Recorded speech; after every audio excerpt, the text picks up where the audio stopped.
एक छोटे से शहर में आकाश नाम का एक ठेले वाला रहता था। आकाश का ठेला शहर के सबसे व्यस्त बाजार में खड़ा होता था और उसकी पाव भाजी का स्वाद पूरे शहर में मशहूर था। लेकिन एक रहस्य था जिसे आकाश के अलावा कोई नहीं जानता था। आकाश का ठेला छोटा सा था, लेकिन वो उसे हमेशा साफ और आकर्षक रखता था। उसकी पाव भाजी का स्वाद बहुत ही खास था। ये लोग कहते थे कि वो पाव भाजी में कोई ऐसा मसाला डालता है जो किसी और के पास नहीं होता। लेकिन क्या सच में वो कोई जादुई मसाला था, या फिर आकाश के पास कोई अनोखी तरकीब थी? आकाश का दोस्त रोहन, जो खुद भी एक शेफ था, कई बार उसकी पाव भाजी खाने आता था।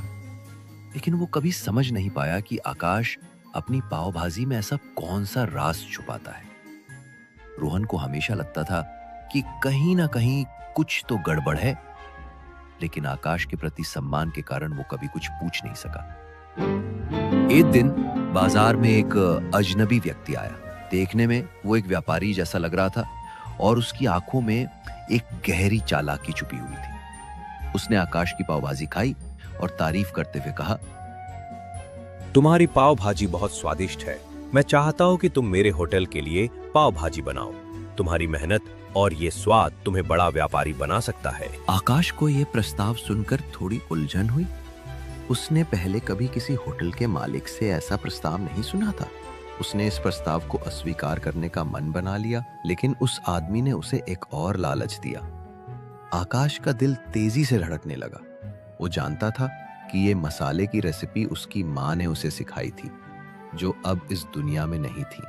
ये उसके परिवार की धरोहर थी और वो इसे किसी और को नहीं देना चाहता था।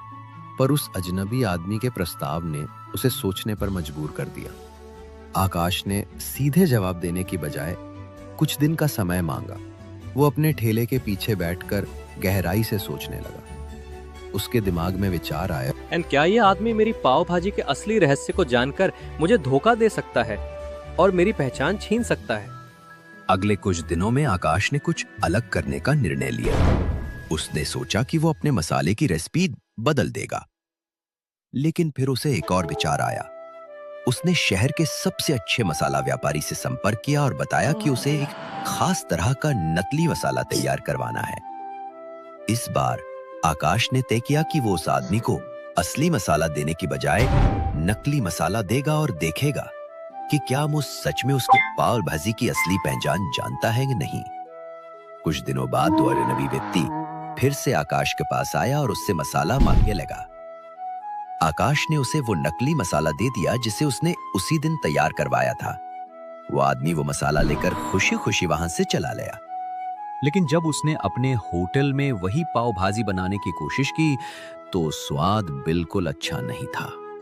लोग उसकी पाव भाजी को नापसंद करने लगे। आखिरकार आकाश ने साबित कर दिया कि उसके स्वाद का राज सिर्फ मसाले में नहीं, बल्कि उसकी मेहनत, सच्चाई और माँ के प्यार से सीखी